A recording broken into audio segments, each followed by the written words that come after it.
Super powers ని control చేసుకున్న శివ ఎవరు ఎంత అవమానించినా రియాక్ట్ అవ్వకుండా బయటకు వచ్చి నిల్చున్నాడు.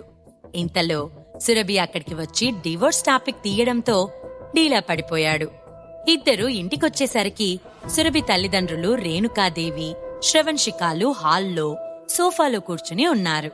శివని చూడగానే రేణుకాదేవి కోపంగా, ఇంకా ఏం మొహం పెట్టుకుని ఇంటికొస్తున్నావు నువ్వు అని అరిచింది. ఫంక్షన్లో జరిగిన గొడవ ఇంకా మా వరకు రాలేదు అనుకుంటున్నావా? నువ్వు దురదృష్టవంతుడివి. ఆ దురదృష్టాన్ని మాక్కూడా అంటిస్తున్నావు. ఏ ఉద్దేశంతో ఈ ఫంక్షన్కి వెళ్లావో తెలుసు కదా? ఈ ఫ్యామిలీ బిజినెస్ ని కాపాడ్డానికి నా కూతురు ఎంత కష్టపడుతోందో తెలుసు కదా? నువ్వు కావాలనే అదంతా పాడు చేశావు అని ఆవేశంగా ఆమె చిందులు తొక్కుతూ చెప్పింది. అమ్మా, వదిలే. మనకు సహాయం చేసే ఆలోచన వాళ్ళకి ముందు నుంచే లేదు. శివని ఒక కారణంగా చూపిస్తున్నారు, అంతే. అనవసరంగా శివన్ ఎందుకంటావు అన్నది సురభి. పిచ్చిదానా, నువ్వింకా అతని తరపున మాట్లాడుతున్నావా? కాస్తైనా మతుందా నీకు?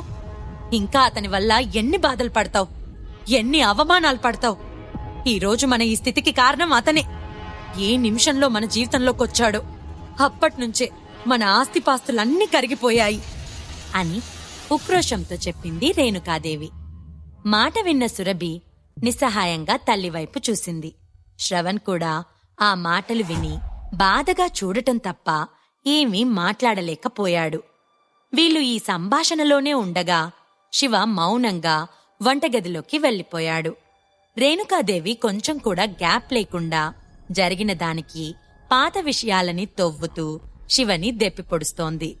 ఇవేవీ పట్టించుకోకుండా శివ తన పవర్స్ ని వాడి వంట పూర్తి చేసి గిన్నెలు, ప్లేట్స్, వాటర్ తీసుకొచ్చి టేబుల్ పైన సర్దేశాడు. భోజనానికి టైం అయింది, వచ్చి భోజనం చేయండి అని అందర్నీ ఉద్దేశించి పిలిచాడు. ఇప్పుడే కదా నువ్వు లోపలికెళ్ళింది, అప్పుడే ఎలా అయిపోయింది అని అనుమానంగా అడిగింది రేణుక.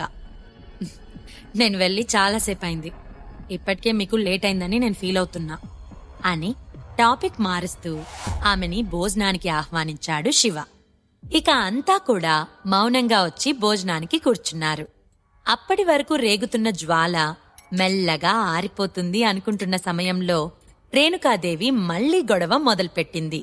నువ్వీరోజు జై చెప్పిన మాటలు వినే ఉంటావు కదా, దానిపై త్వరగానే నిర్ణయం తీసుకో అని భోజనం చేస్తూనే సురభి వైపు చూస్తూ చెప్పింది రేణుకాదేవి. సురభి తినటం ఆపేసి, అమ్మా, నేనెవ్వరి బలవంతం మీద శివకి విడాకులివ్వను. అదంతా కూడా పూర్తిగా నా సొంత విషయం. నేనేం చెయ్యాలో, ఏ టైంలో ఏ డిసిషన్ తీసుకోవాలో నాకు బాగా తెలుసు. ఇందులో ఎవ్వరు మాట్లాడొద్దు అని గట్టిగా అరిచింది. ఇంకా ఎన్ని రోజులు ఇలా ఆలస్యం చేస్తూ పోతావు? ఇప్పుడు మన పరిస్థితి ఎలా ఉందో నీకు అర్థం అవుతూనే ఉంది కదా. ఇప్పుడు నువ్వు అతనికి విడాకులు ఇవ్వటమే కరెక్ట్ నిర్ణయం. నీకెందుకు ఈ విషయం అర్థం కావట్లేదు? ఇప్పటికే శివన్ చేసుకోవడం వల్ల ఫ్యామిలీ మెంబర్స్ అంతా మనల్ని ఆల్మోస్ట్ వెలివేశారు. నువ్వతన్ని వదిలిపెడితే కాని వాళ్ళు తిరిగి మనల్ని యాక్సెప్ట్ చేయరు అని వాపోయింది రేణుకాదేవి. తల్లి చెప్తున్న ఒక్కో మాటకి సురభి కోపంతో పళ్ళు నూరింది. ఏంటండి, ఇందాకట్నుంచి నేను చెప్పుకుంటూ పోతున్నాను కాని మీరేం మాట్లాడరు? అమ్మాయిని విడాకులకు ఒప్పించండి అని శ్రవణ్ని ఉద్దేశించి చెప్పింది రేణుకాదేవి. శ్రవణ్ ఏమీ మాట్లాడలేదు. శివ మౌనంగా భోజనం చేసి క్షణాల్లో తన పవర్స్ వాడి ప్లేట్లు కడిగేసి మిగిలిన పని పూర్తి చేసుకుని తన గదిలోకి వెళ్లిపోయాడు. గదిలోకి వచ్చిన శివ మంచంపై కూర్చొని ధ్యానం చెయ్యసాగాడు. ఎన్నో సంవత్సరాలుగా అతను అలవర్చుకున్న ఓ మంచి అలవాటు ధ్యానం చేయడం. అదే అతనికి మనశ్శాంతిని కలిగిస్తుంది, అతని మనసుని శుభ్రం చేస్తుంది, అతని శక్తులని నియంత్రణలో ఉంచుతుంది. అరగంట ధ్యానం తర్వాత శివ అకస్మాత్తుగా కళ్ళు తెరిచి ఎదురుగా ఉన్న ర్యాక్లో తన బట్టల చాటున దాచి ఉంచిన ఒక చిన్న చెక్క పెట్టెను తీసుకుని ఓపెన్ చేసి చూశాడు. అందులో ఆకుపచ్చ రంగులో టోకెన్ ఒకటి ఉంది. అది చూడగానే అతని కళ్ళు మెరిశాయి. ఎప్పటినుంచో తను వెతుకుతున్న విందా ఫ్యామిలీకి సంబంధించిన ఆ టోకన్ని శివకి ఒక గురువు ఇచ్చారు. వాళ్ళ గురించి తెలుసుకుంటే అతని దశ మారిపోతుంది. ఇప్పటి వరకు ఉన్న తన ప్రాబ్లమ్స్ అన్నీ తీరిపోతాయి కూడా. అదే విషయం ఆలోచిస్తూ ఆనందంగా ఆ టోకన్ వైపు చూస్తూ హాయిగా నిద్రపోయాడు శివ. మరుసటి రోజు తెల్లవారుజామున ప్రతిరోజులాగే శివ తన పనులు ముగించుకొని జ్యూస్ పాయింట్కి బయలుదేరాడు. జ్యూస్ పాయింట్ వైపు వెళ్తున్నప్పుడు క్రితం రోజు అడ్డగించిన తాతగారి అనుచరులు మళ్లీ అతనికి అడ్డుగా వచ్చారు. ఒక బ్లాక్ కలర్ రోల్స్ రాయల్ కారులో నుంచి ఒక మధ్య వయస్కుడు దిగాడు. లేత నీలం రంగు సూట్లో చాలా హుందాగా కనిపిస్తున్నాడా వ్యక్తి. గంభీరమైన అతని వదనం ఎవ్వరినైనా ఇట్టే ఆకర్షిస్తుంది. అతనిలో శివ పోలికలు స్పష్టంగా కనిపిస్తున్నాయి. అతన్ని చూడగానే శివకి కోపం పెరిగింది. అతని ఎవరో కాదు, శివ తండ్రి సంపత్ పురుషోత్తం. నీకు నన్ను కలవడం ఇష్టం లేదన్న విషయం నాకు తెలుసు, కానీ నువ్వొక్కసారి మీ తాతగారి దగ్గరకొస్తావని నీ దగ్గరకొచ్చాను అన్నాడు సంపత్.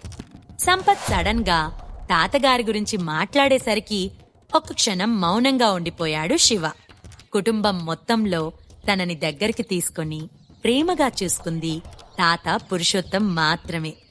ఆయన్ని చూసి ఎన్నో ఏళ్లు దాటిపోయినా తాత మొహం శివకి చాలా స్పష్టంగా గుర్తుంది. నిజానికి సంపత్ మైండ్లో ఎలాగైనా శివని ఒప్పించి ఇంటికి తీసుకువెళ్లాలని అనుకుంటున్నాడు. అందుకు కారణం శివకి ఉన్న సూపర్ పవర్స్ గురించి సంపత్కి తెలుసు.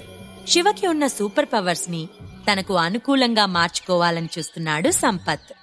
శివ, నేను నీతో కొంచెం సేపు మాట్లాడాలి ప్లీజ్ అన్నాడు సంపత్. సరిగ్గా 5 నిమిషాల తర్వాత సంపత్ శివలు జ్యూస్ పాయింట్లో కూర్చున్నారు. సంపత్ ఏం చెప్తాడో అని ఆలోచిస్తూ దిక్కులు చూస్తున్నాడు శివ. గత 2 సంవత్సరాలుగా మీ తాతగారి ఆరోగ్యం అస్సలు బాగాలేదు. ఆయన నిన్ను చూడాలని కోరుకుంటున్నారు. తన ఆస్తులన్నింటికీ నిన్ను వారసుణ్ణి చెయ్యాలనుకుంటున్నాడు. మీ మేనత్తలకి పెళ్లిళ్ళయ్యాయి. వాళ్ళిద్దరికీ కూతుర్లే కాబట్టి మన కుటుంబం మొత్తానికి కూడా ఏకైక వారసుడివి నువ్వే.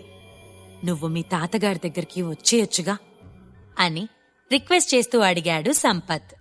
ఏకైక వారసుడివి నువ్వే అన్న మాటలు విన్న శివ తనలో తాను నవ్వుకొని, ఆ రోజు మీరు పొమ్మన్నప్పుడు పోయి ఈ రోజు మీరు రమ్మన్నప్పుడు వచ్చి నా ఆత్మాభిమానాన్ని చంపుకోవాలా అని ప్రశ్నించాడు శివ. నువ్వు అమాయకుళ్లా ఉన్నావు శివ. ఎప్పుడో జరిగిన విషయాలను తలుచుకుని ఏం సాధిస్తావు? మన కుటుంబానికి బోలెడు ఆస్తిపాస్తులున్నాయి, ఎన్నో బిజినెస్లున్నాయి, చాలా చోట్ల స్థలాలున్నాయి. కుటుంబానికి సరైన వారసుడు లేకుంటే ఆ ఆస్తులన్నీ వేరొకరి చేతిలోకి వెళ్ళిపోతాయి అన్నాడు సంపత్. అయినా నాకేంటి, ఇదంతా నాకెందుకు చెప్తున్నారు అన్నాడు శివ. మీ మేనత్తలిద్దరూ ఆస్తి నాదంటే నాది అని ఇప్పటికీ గొడవలు పడుతున్నారు. మీ తాతగారు ఎంతో కష్టపడి సంపాదించిన ఆస్తి వాళ్ళకి దక్కితే విచ్చలవిడిగా ఖర్చు పెడతారు. దాన్ని బూడిదలో పోసిన పన్నీరు చేస్తారు. ఇలా జరగడం నీకిష్టమేనా అని ప్రశ్నించాడు సంపత్. శివ మొహం తిప్పుకున్నాడు. అతనికి తన తండ్రి గురించి బాగా తెలుసు. అధికారం కోసం మీరు ఏం చేయడానికైనా సిద్ధంగా ఉంటారు. ఆయన తాతగారి ఆరోగ్యం బాగోలేదు కాబట్టి నా కోసం వచ్చారు, లేదంటే అసలు నా దగ్గరికి వచ్చేవాడే కాదు. ఆయన ఈయన ఉండగా ఈ ఆస్తి నాకెందుకు ఇవ్వాలనుకుంటున్నారు అని మనసులో అనుకున్నాడు శివ. 1000 కోట్ల ఆస్తికి వారసుడివిరా నువ్వు. షికా ఫ్యామిలీలో అవమానాల నడుమున బ్రతుకుతూ ఎందుకిలా తయారయ్యావో నాకు అర్థం కావడం లేదు. రాత్రి ఫంక్షన్లో నీకు జరిగిన అవమానం గురించి నాకు తెలుసు. నీ తప్పు లేకపోయినా నువ్వెందుకు అవమానాలు భరిస్తున్నావు? ఆ రాహుల్ ఫ్యామిలీ కానీ ఆ జై ఫ్యామిలీ కానీ మన కాలి గోటికి కూడా సరిపోరు. నువ్వు తలుచుకుంటే వాళ్ళంతా కూడా నీ కాళ్ళ దగ్గరకొస్తారు. ఈ విషయం నీకూడా తెలుసు. అలాంటి వాళ్ళ నుంచి నువ్వెందుకు దూరంగా ఉండే ప్రయత్నం చేయట్లేదు అని అడిగాడు సంపత్. సంపత్ తనని ఎమోషనల్ గా బ్లాక్మెయిల్ చేసి పురుషోత్తం కుటుంబానికి వారసుణ్ణి చెయ్యాలని చూస్తున్నాడని అర్థం చేసుకున్న శివ ఒక్కసారిగా తన తలని విదిల్చాడు. నువ్వు ఇంకా వయసులో చిన్నవాడివి. నీ ముందు చాలా జీవితం ఉంది. నువ్వు కోపంలో మూర్ఖుడిలా ఈ స్టేటస్ని, ఈ ఐశ్వర్యాన్ని వదులుకోవద్దు. నీకు నా మీద కోపం ఉందని తెలుసు. నువ్వు నన్ను చాలా ద్వేషిస్తున్నావని తెలుసు. నన్ను నీ తండ్రిగా ఒప్పుకోవడానికి కూడా నీకిష్టం లేదని కూడా నాకు తెలుసు. అయినా నువ్వు పురుషోత్తం కుటుంబానికి తిరిగి రావాలి. ఆ కుటుంబ వారసత్వాన్ని స్వీకరించాలి అని కూల్గా చెప్పాడు సంపత్. అతను చెప్పేది అలానే వింటూ ఉన్నాడు శివ. ఇది నీకు మంచి అవకాశం. ఒకే ఒక్క నిర్ణయంతో నువ్వు కోటీశ్వరుడివైపోతావు. ఇంకా నువ్వెందుకు ఆలోచిస్తున్నావో నాకర్థం కావట్లేదు అని కాస్త అసహనంగా చెప్పాడు సంపత్. నాకు మీ ఆస్తులు ఐశ్వర్యాలు ఏమీ వద్దు. మీ కుటుంబ వారసత్వం అసలే వద్దు. నన్నొదిలేయండి, నాకది చాలు అని నిశ్చింతగా అన్నాడు శివ. ఆ రోజు నీకు మీ అమ్మకి నేను చేసింది అన్యాయమే. కాని ఆనాటి నా పరిస్థితుల్లో ఎవరున్నా అలానే చేసేవాళ్ళు. ఎవరూ తమ చేతిలో ఉన్న శక్తిని ఏ కారణం చేత కూడా వదులుకోరు. Powerful people make places powerful. It's time for you to grab that power అన్నాడు సంపత్. అతని మాటలకి శివకి కోపమొచ్చింది. తప్పు చేసింది కాకుండా ఇన్ని సంవత్సరాల తర్వాత కూడా ఏమాత్రం పశ్చాత్తాపం లేకుండా తనని తాను సమర్థించుకున్న తండ్రి వైపు నిర్లిప్తంగా చూశాడు. ఇక అతనితో మాట్లాడ్డానికి ఏమీ లేదు అనుకున్న శివ కూర్చున్న చోట నుంచి లేచి, నేను తాతగారిని చూడటానికి ఒకరోజొస్తాను. కాని మీ కుటుంబంతో నాకు ఏ సంబంధం లేదు. మీ వారసత్వం కూడా నాకు అవసరం లేదు అని స్థిరంగా తన నిర్ణయాన్ని తేల్చి చెప్పాడు. కొడుకు వైపు తీక్షణంగా చూశాడు సంపత్. సరే, నేను చెప్పాల్సిందంతా చెప్పాను. ఇక తుది నిర్ణయం నీదే. నువ్వు మారతావని ఆశిస్తున్నాను అన్నాడు సంపత్. కష్టాల్లో కూరుకుపోయి అవమానాలని ఎదుర్కొంటున్న శివ తన ప్రలోభానికి లొంగుతాడు అని అనుకున్నాడు సంపత్. 2 సంవత్సరాలుగా షికా ఇంటికి అల్లుడుగా ఓడిపోయిన తన కొడుకు ఈ వారసత్వపు ఆఫర్ని వదులుకోవడానికి రెడీగా ఉంటాడని మాత్రం అస్సలనుకోలేదు సంపత్. విందా గ్రూప్ ఆఫ్ ఇండస్ట్రీస్ దేశంలోనే అత్యంత సంపన్నమైన కుటుంబం విందా ఫ్యామిలీది. విందా ఇండస్ట్రీస్ పేరు మీద అతిపెద్ద వాణిజ్య సామ్రాజ్యాన్ని స్థాపించి ఆసియా ఖండంలోని అగ్రశ్రేణి వ్యాపార కుటుంబాలలో మొదటి వరుసలో చేరారు. 70 అంతస్తుల బిల్డింగ్ వాళ్ళ ఆఫీస్. దాని ముందు నిల్చొని బిల్డింగ్ ని కింద నుంచి పై వరకు చూస్తున్నాడు శివ. ఆ తర్వాత బిల్డింగ్ లోపలికి నడిచి రిసెప్షన్ వరకు వెళ్లాడు. అక్కడే ఉన్న రిసెప్షనిస్ట్, మీరు ఎవరికోసం వెతుకుతున్నారు అని పొలైట్ గా అడిగింది. నేను మీ మేనేజింగ్ డైరెక్టర్ కోసం వచ్చాను అన్నాడు శివ. అతనిని కింది నుంచి పై వరకు చూసింది రిసెప్షనిస్ట్. శివ సాదాసీదా బట్టల్లో ఉన్నాడు. మీ దగ్గర అపాయింట్మెంట్ ఉందా సార్ అని అడిగింది ఆమె. లేదు, నేను మిస్టర్ సుందర్ విందా ఫ్రెండ్ని. నా పేరు శివ. మీ డైరెక్టర్కి ఇదే విషయం చెప్పండి అని హుందాగా అన్నాడు శివ. 29వ ఫ్లోర్లో ఉన్న మేనేజింగ్ డైరెక్టర్ అజయ్ విందాకి కాల్ చేసింది రిసెప్షనిస్ట్. రిసెప్షనిస్ట్ దగ్గర నుంచి వచ్చిన ఫోన్ కాల్ పిఏ అటెండ్ చేశాడు. అజయ్ సార్ కోసం శివ అని ఒక వ్యక్తి వచ్చాడు. అతను మిస్టర్ సుందర్ విందా స్నేహితుడని చెప్పమన్నాడు అని చెప్పింది రిసెప్షనిస్ట్ లీలా. ఓకే సార్కి నేను చెప్తాను అని లీలాతో చెప్పి ఫోన్ కట్ చేసి వినయంగా అజయ్ దగ్గరికి వెళ్లి నిల్చున్నాడు పిఏ. ఏంటి అన్నట్లు చూశాడు అజయ్. విందా సార్, మీకోసం ఓ యంగ్ మ్యాన్ వచ్చాడు. రిసెప్షన్లో వెయిట్ చేస్తున్నాడు. అపాయింట్మెంట్ లేదు, కానీ సుందర్ విందా ఫ్రెండ్ అని చెప్పమన్నాడు అని చెప్పాడు పిఏ. సుందర్ విందా, ఆ పేరు వినగానే అజయ్ విందా షాక్ అయ్యాడు. అది తన తాతగారి అసలైన పేరు. తన తాతగారిని అంతా మిస్టర్ విందా అనే సంబోధించేవాళ్లు. సుందర్ విందా అనే పూర్తి పేరు ఎవ్వరికీ తెలియదు. ఆ పేరు చాలా కొద్ది మంది ఆప్తులకి మాత్రమే తెలుసు. Ask him to meet me in the cabin అని చెప్పాడు అజయ్ విందా.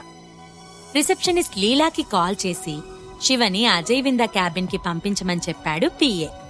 శివ హుందాగా వెళ్లి అజయ్ ముందున్న చైర్లో కూర్చున్నాడు. అజయ్ విందా అతని వైపు తీక్షణంగా చూశాడు. మీరెవరో తెలుసుకోవచ్చా అంటూ ఎదురుగా ఉన్న శివని పోల్చుకోవడానికి ట్రై చేస్తున్నాడు అజయ్ విందా. శివ కూల్గా నవ్వుతూ తన పాకెట్లో ఉన్న గ్రీన్ కలర్ టోకెన్ తీసి అజయ్ ముందు ఉంచాడు. అజయ్ దాన్ని చూసి ఆశ్చర్యపోయాడు. అది విందా ఫ్యామిలీ సభ్యులను సూచించే టోకన్. ఆ టోకన్ కుటుంబంలోని వ్యక్తుల ప్రాముఖ్యతను సూచిస్తుంది. అజయ్ విందా తన చిన్నప్పుడే తన తండ్రి దగ్గర అలాంటి టోకన్ చూశాడు. సేమ్ అలాంటిదే ఇప్పుడు మళ్ళీ చూస్తున్నాడు. కాని ఆ టోకన్ కన్నా కూడా ఇంకాస్త విలువైనది ఈ టోకన్. నేను మా ఫ్యామిలీ లాయర్ని పిలుస్తాను, అతను మీతో మాట్లాడతాడు అన్నాడు అజయ్. వెంటనే అజయ్ ఫోన్లో తమ లాయర్ మిస్టర్ జార్జ్ని ఇన్వైట్ చేశాడు. 5 నిమిషాల తర్వాత జుట్టు నెరిసిన వృద్ధుడు జార్జ్ అజయ్ క్యాబిన్లోకి ఎంటర్ అయ్యాడు. అతను వస్తూనే శివని తేరిపారా చూశాడు. శివ దగ్గరున్న టోకన్ కేసి పరిశీలనగా చూసి, నేను మీ పేరు తెలుసుకోవచ్చా అని అడిగాడు జార్జ్. శివ శరణ్య అని చెప్తూ కూల్గా నవ్వాడు శివ. అది విన్న జార్జ్ అకస్మాత్తుగా శివపై దాడి చేశాడు. శివకి ఆ విందా కుటుంబానికి మధ్య ఉన్న కనెక్షన్ ఏంటి? జార్జ్ ఎందుకు శివ మీద దాడి చేశాడు? సంపత్ కోరికని శివ తీరుస్తాడా? శివకి ఉన్న పవర్స్ కి మెడిటేషన్ కి ఏమైనా సంబంధం ఉందా? ఈ ప్రశ్నలకు సమాధానాలు తెలుసుకోవాలంటే నెక్స్ట్ ఎపిసోడ్ వినాల్సిందే. క్రింద ఇచ్చిన లింక్ ని క్లిక్ చేసి పాకెట్ ఎఫ్ఎం యాప్ ని ఇన్స్టాల్ చేసుకోండి. Stay tune to pocket FM.